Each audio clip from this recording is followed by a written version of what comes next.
Good evening and many thanks for joining us. I am Ansmane Esonyasi and this is QTV News coming to you live from our studios on Caraba Avenue. Here are the main news headlines. At the first National People's Party Congress on Tuesday, President Barrow has promised to never turn away from the Gambia's constitution. The 10th edition of the International Fulbe Cultural Festival and Conference ended on Monday at Q City in Bijilo. Today, 27 December, is International Day of Epidemic Preparedness, which highlights the importance of prevention of, preparedness for, and partnership against epidemics. In international news, at least 10 people have died in Burkina Faso after a minibus hit a landmine on Christmas Day. And in sports news, after one of the most exciting World Cup finals in Qatar, we look at the milestone performances by Africa's representatives. But stay tuned as we bring you more on these and other stories.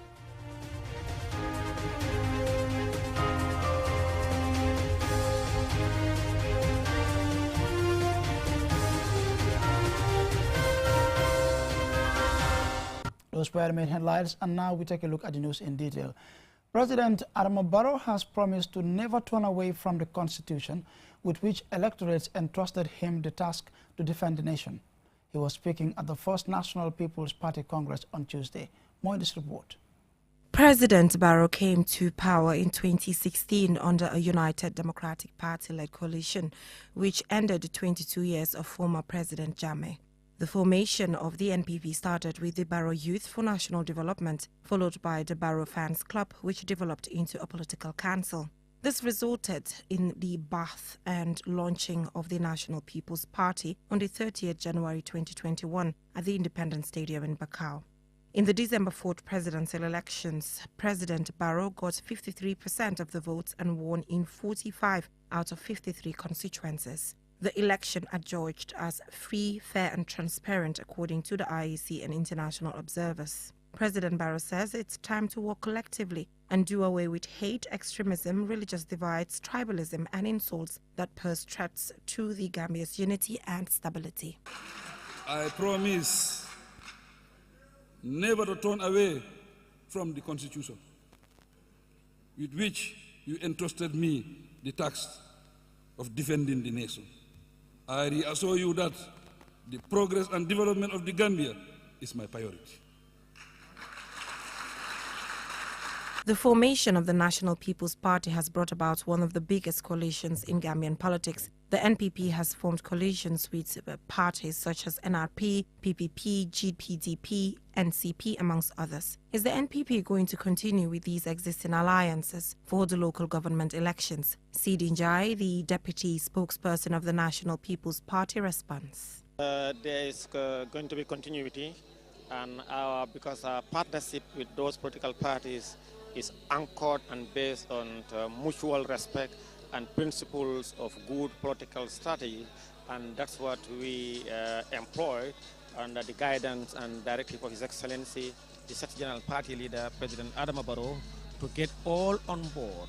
And that was for the presidential elections, the parliamentary, and also as we go into the local government elections. Despite efforts to advance women's rights and political participation, women remain underrepresented at all significant levels of Gambian political life. Honorable Famata Jawara, a nominated member of the National Assembly, explains the NPP's policy on women participation. Participation in NPP politics is very welcoming. We have the National Women Mobilizer, and the deputy also is a woman, and which are a very key position in our political arena. Because if you look at the area of mobilization, they are directly dealing with women, and they are playing a very vital role to bring women in our latter part of the politics. Are women participating as expected, as in decision-making processes? You know, sometimes it's very hard to bring women on board because most people feel that most of Gambian women don't want to go into the political arena because of the cyberbullying, but we are doing our utmost best to encourage women to come on board and participate and take key position in the decision-making. The National People's Party got 18 out of 53 seats in the April 2022 parliamentary elections. Reporting for QTV News, I am Jennifer Sonko. Now, the 10th edition of the International Fulbe Cultural Festival and Conference ended on Monday at Q City in Bijilo. Julian Jai attended the event and seen our reports.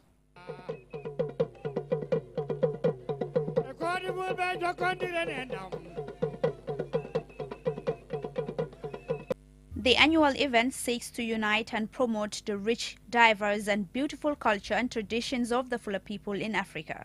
The cultural night was preceded by a conference on the challenges faced by the Fula people and promoting peace and security in the region. Also in attendance was the Deputy Speaker of the National Assembly representing the First Lady Fatoumata Bah Barrow, the Mayor of the Kanifing Municipal Council and other dignitaries. Aliou Sow, President of Fulbe Africa Association, expressed gratitude for the successful implementation of the 10th edition of the program, adding that there are more plans for promoting peaceful coexistence. He thanked those who supported and attended and addressed the numerous challenges encountered by the Fula people.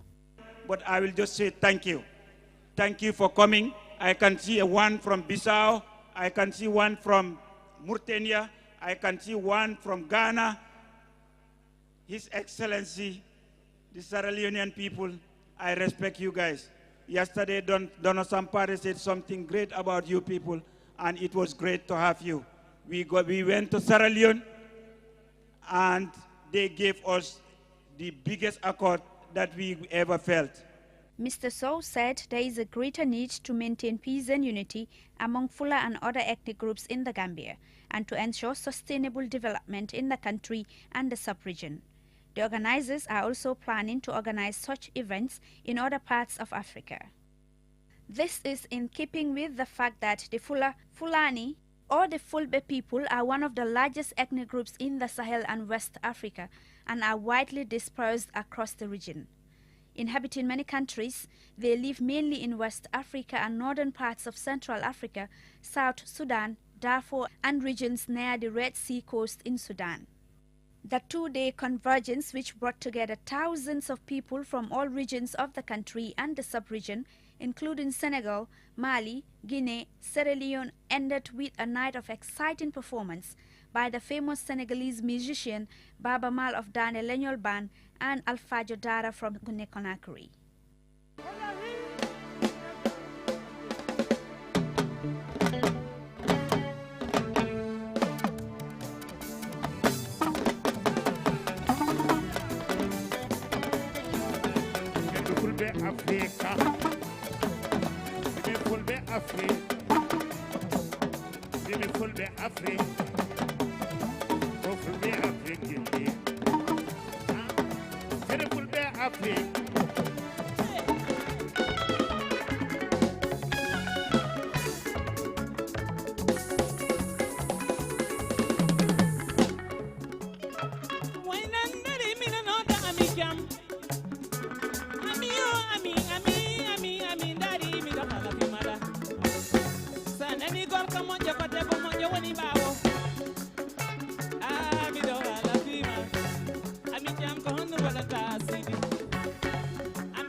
The night also witnessed the presentation of gifts and cash donations from the First Lady Fatoumata Bah Barrow and the KMC Mayor Talib Ahmed Bensouda and other international partners.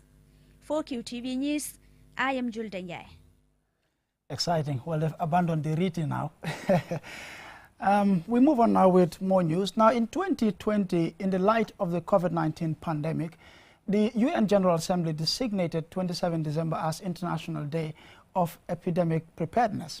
The day highlights the importance of prevention of, preparedness for, and partnership against epidemics. Mahmoud Mboj tells us more. According to the Senegalese diplomat, Al-Haj ASC, who is the co-chair of the Global Preparedness Monitoring Board, 3 months before COVID-19 erupted, the board issued a warning to the international community that the pandemic was only a matter of time and that the world was not prepared. Tragically, the monitoring board was proved right. So far, more than 6 million people have died from the disease, many of them, according to experts, preventable. Economies and livelihoods, particularly in low-income countries, have been devastated. And currently, countries such as China are facing yet another wave of the disease. The pandemic brought into glaring view what one analyst calls a broken world of haves and have-nots, where access to vaccines, treatment and personal protective equipment depends on ability to pay. Rates of vaccine distribution almost perfectly track income distribution. In low-income countries, only 14% of people received at least one vaccine dose, compared with about 80% in high and upper middle income countries. The global inequities, many have argued, undermine the international cooperation required for an effective response to epidemics. The fear that future epidemics could surpass previous outbreaks in terms of intensity and gravity has turned the world's attention to the future. In his Nelson Mandela lecture, the UN Secretary General, Antonio Guterres, says, COVID-19 is a human tragedy, but it has also created a generational opportunity, an opportunity to build back a more equal and sustainable world. The response to the pandemic and to the widespread discontent that preceded it must be based on a new social contract and a new global deal that create equal opportunities for all and respect the rights and freedoms of all. The challenges to international solidarity are obvious enough, as some analysts have observed. COVID-19 erupted into a polarized world characterized by heightened nationalism, distrust, and inequality. Changing the status quo would be essential to how well we will respond to a future outbreak. We have learned the hard way that disease knows no boundaries and that none of us is safe until all of us are safe. International Day of Epidemic Preparedness serves as a call for a coherent action plan to counter future health emergencies. As the WHO ponders when to declare the pandemic over, the need to take urgent steps to strengthen the ecosystem of pandemic preparedness and response becomes greater. For QTV News, I am Mamadou Mbodj. And a report there by Mamadou Mbodj will lead us to the commercial break, but we will be right back with more local, international, and sports news stories.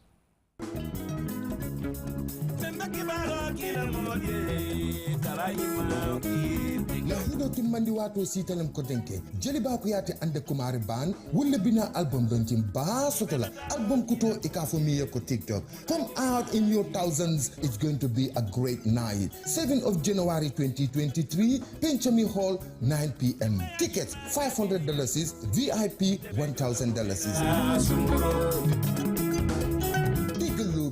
Jeliba Kuyate album bu bes TikTok kon nak yegal mako xarit yek am di jamm yi ne demukaay bi yep on the 7th of January 2023 muy sa penchami ca album launching ni Jeliba Kuyate. It's going to be big, it's going to be real ambience sulate tula mankato on the 7th of January 2023 Jeliba launching.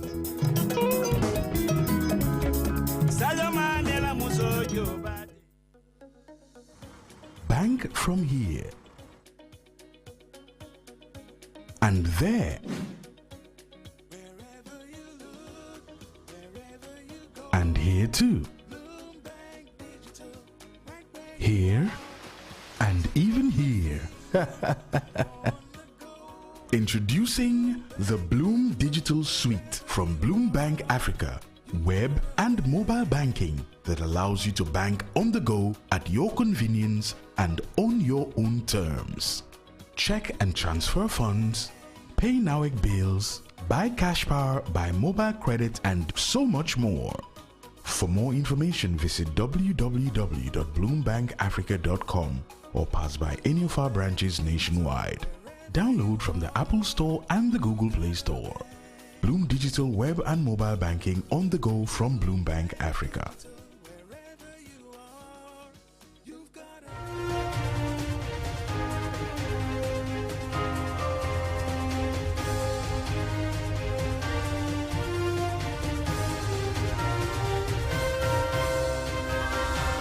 Welcome back. You're watching QTV News, coming to you live from our studios on Kairaba Avenue. Now, the Girls Agenda, a survivor and young women's-led movement, graduated 340 young girls on Saturday from their Girls Leadership Academy. This initiative targeted girls from the West Coast region and the Greater Banjul area. Lena E. Igwenyiva reports.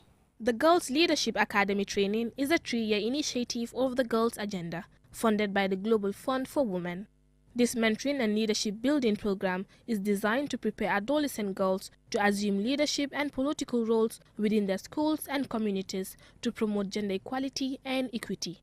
The program will provide an opportunity for girls to learn about gender-based violence, human rights, life skills education, leadership building, the importance of girls' education, advocacy, public speaking skills, and entrepreneurship, amongst others. Aida Jata, Program Manager of TGA, gives an overview of the academy. The initiative started in 2020. Today we are witnessing the graduation of the 2020 batch and 2021 batch. This program that runs every 3 months, like we take cohorts from different schools. Madam Jata reiterates the importance of the girls being able to learn entrepreneurial skills throughout their training. An entrepreneurship cohort where these girls can also become independent people with financial independence. Not everyone will go into offices, not everyone will go to the political offices. But again, if you choose to broaden your career in entrepreneurship, we also bring people that will teach these girls how to do food processing and other agro-business. In many countries, women and girls are underrepresented in decision-making positions. Several studies have proven that women leaders contribute to good governance, economic growth, gender equality, and sustainable development that is inclusive and non-discriminatory. Honorable Tumanjai, the National Assembly member for Banjul South, advised the young girls to take their education seriously, adding that she intends to coach young girls to join the National Assembly in the future. I had finished my education before I went into politics. So finish your education, because however, you can have something to fall back on. I only gave myself 2 terms, and I'm doing my 2nd term. And inshallah, after my 2nd term, I'm going to start mentoring girls to go into parliament. The initiative aims to develop the next generation of female leaders by empowering and equipping young girls with skills which will enable them to become successful public leaders as well as improve their political knowledge and decision-making abilities. Awa Salan, a graduate at the Girls Leadership Academy, discusses the impact she has experienced during the program. With all, today I am great. With all, I can call myself as a bravo one. With all, I can see myself as a leader, even if I am not leading the whole world. But I know that tomorrow I will lead my family, and tomorrow I will stand for the girls, whether hook or hat.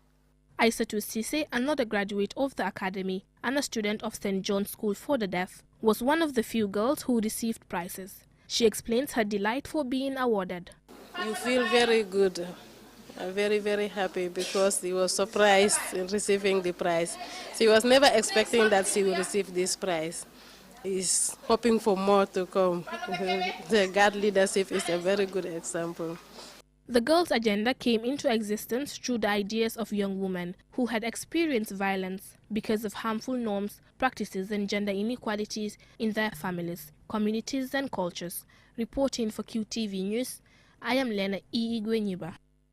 And over now to international news in a moment.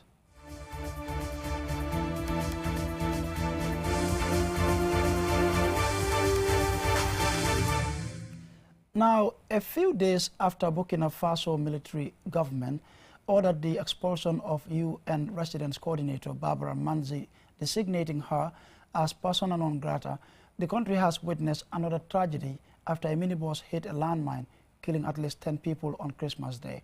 More in this report by Usman Dabo. A few days after Burkina Faso's military government ordered the expulsion of UN Residence Coordinator Barbara Manzi, designating her as persona non grata, the country has witnessed another tragedy after a minibus hit a landmine, killing at least 10 people on Christmas Day. Last week, Foreign Minister Olivier Ruamba accused Manzi, the UN top official, of painting a negative picture of the security situation in Burkina Faso, a country which has been grappling with a security crisis and escalating violence since 2015. In justifying the expulsion, the foreign minister stated that Manzi predicted chaos in Burkina Faso in the next few months and recommended the evacuation of UN staff and their families from the capital Ouagadougou.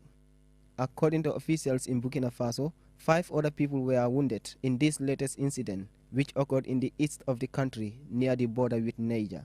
The governor of the region said the death toll could be raised as some passengers were still missing. Burkina Faso and its neighbors have faced jihadist insurgencies since 2013. The crisis has killed thousands of people and displaced more than 2 million people. The military seized power in Burkina Faso last January, promising an end to the attacks. However, the violence still rages with little signs of an end. For QTV News, Usman G. Dabo.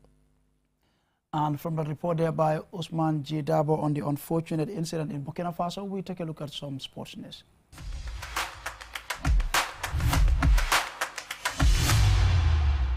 Now, it is less than 10 days since Lionel Messi guided Argentina to its World Cup triumph in Qatar after one of the most exciting World Cup finals against France in Doha.